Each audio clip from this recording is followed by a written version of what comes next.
અત્યારે મારી સાથે આમ આદમી પાર્ટીના રાજુભાઈ કરપડા જોડાયા છે। રાજુભાઈ, શું કહેવા માંગો છો? ઉમેશ મકવાણાના રાજીનામાની અત્યારે હાલ ચર્ચાએ જોર પકડ્યું છે। ચર્ચાઓ થઈ રહી છે, પણ ઉમેશભાઈ મકવાણા હું માનું છું ત્યાં સુધી એને વચ્ચે પણ આવી ચર્ચાઓ થતી હતી। આવતીકાલ જોડાશે, પરમ દિવસ જોડાશે, આવી ખૂબ વાતો મીડિયામાં થઈ। એ વખતે ઉમેશભાઈ મકવાણાએ લેખિતમાં બાહેંધરી આપી છે, ઓન મીડિયા બાહેંધરી આપી છે કે હું કોઈ બીજી પાર્ટીમાં જોડાવાનો નથી। આમ આદમી પાર્ટીએ જે ઉમેશભાઈને મહત્વ આપ્યું, ઉમેશભાઈને ટિકિટ આપી, જે ખરેખર ક્યારેય કોઈએ કલ્પના ન કરી હોય એવા નાના માણસને ટિકિટ આપીને ધારાસભ્ય આમ આદમી પાર્ટીએ બનાવ્યા। બોટાદની જનતાએ ઉમેશભાઈ પર વિશ્વાસ મૂક્યો। ઉમેશભાઈએ જાહેરમાં બાહેંધરી આપી છે કે મારી ઉપર ક્યારેય શંકા ન કરતા, હું લોકો સાથે ગદ્દારી નહીં કરું, હું પાર્ટી સાથે ગદ્દારી નહીં કરું, આવું ઉમેશભાઈએ કહ્યું છે। લેખિતમાં આપીશ બાહેંધરી।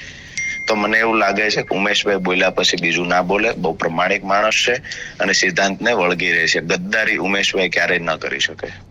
પણ રાજુભાઈ, હજી એક તમારી પાસેથી વસ્તુ જાણવી છે કે અત્યારે હાલ ઉમેશભાઈની સાથે સુધીરભાઈને લઈને પણ ક્યાંક આવી ચર્ચાઓએ જોર પકડ્યું છે। એટલે એક તરફ વિસાવદરમાં જ્યારે આમ આદમી પાર્ટી માટે ખુશીનો માહોલ છે, તો બીજી બાજુ ગાબડું પડી શકે એવી શક્યતાઓ છે। ભારતીય જનતા પાર્ટી આમ આદમી પાર્ટીને બદનામ કરવાના પ્રયત્નો કરી રહી છે। ભારતીય જનતા પાર્ટીથી વિસાવદરની જે અમારી ખુશી છે એ એનાથી હજમ થતી નથી। ઉમેશભાઈ મકવાણાને લોભ લાલચ આપવાના પ્રયત્ન થઈ રહ્યા હશે, ક્યાંક ને ક્યાંક બદનામ કરવાના પ્રયત્ન થાય છે। પણ સીધી વાત એ છે કે જ્યારે સુધીરભાઈની વાત આવતી હોય તો કોન્ફિડન્સ સાથે કહી શકીએ કે સુધીરભાઈની વાત અફવાથી વિશેષ કાંઈ નથી। સુધીરભાઈ વાઘાણીએ અગાઉ પણ કહ્યું છે કે કોઈ ભાજપના ધારાસભ્યને આમ આદમી પાર્ટીમાં જોડાવવું હોય તો એની જે અપેક્ષા હશે એ મુજબનું હું વ્યવસ્થા કરી દઈશ।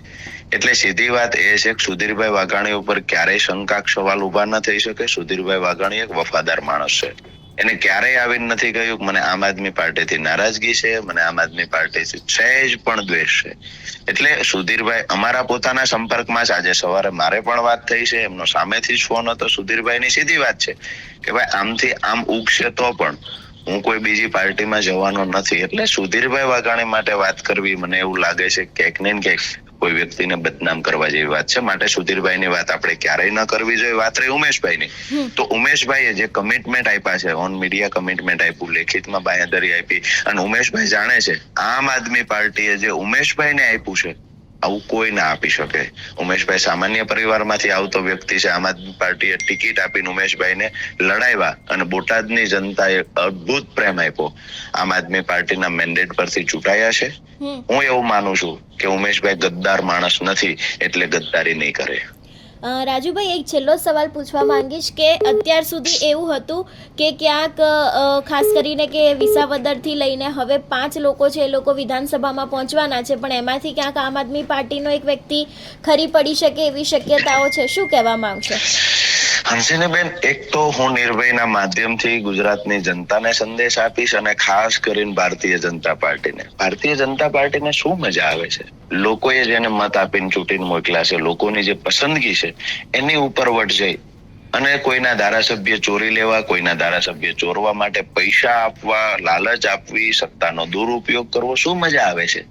ગુજરાતની જનતા ખૂબ નજીકથી આ બધી બાબતો જોઈ રહી છે અને એટલા માટે જ્યારે આવી રીતે સત્તાનો દુરુપયોગ થાય છે, પૈસાની લાલચ આપીને ધારાસભ્યોને વિસાવદરમાંથી ચોરવાના પ્રયત્ન કર્યા હતા, જેના પરિણામ સ્વરૂપે ગાલ પર થપ્પાટ મારી વિસાવદરની જનતાએ। હું એવું માનું છું કે આવનાર સમયમાં ગુજરાતની જનતા જોઈ રહી છે કે કોઈ એવા ધારાસભ્યને ખરીદ વેચાણ, શું સિસ્ટમ છે, એપીએમસી માર્કેટ ચાલુ કર્યું છે ભારતીય જનતા પાર્ટીએ, ખરીદ વેચાણના સોદા કરે છે। કોંગ્રેસ છે તો એ પણ એની સાથે રહીને દલાલીનો ધંધો કરે છે। ગુજરાતની જનતા હંસિનીબેન ખૂબ નજીકથી જોઈ રહી છે। કોઈ પણ માણસ, હું એવું માનું છું કે ઉમેશભાઈ ગદ્દારી નહીં કરે, અને કોઈ પણ માણસ જો ગદ્દારી કરશે ને તો ગુજરાતની જનતા વિસાવદરની માફક ગાલ પર થપ્પાટ મારશે અને ખરીદી કરનારા જે લોકો છે એને પણ આવનાર 2027માં ગુજરાતમાંથી આખી કાઢવાનું કામ પણ ગુજરાતના મતદારો કરશે। રાજુભાઈ, અમારી સાથે જોડાવા બદલ આપનો ખૂબ ખૂબ આભાર। Thank you.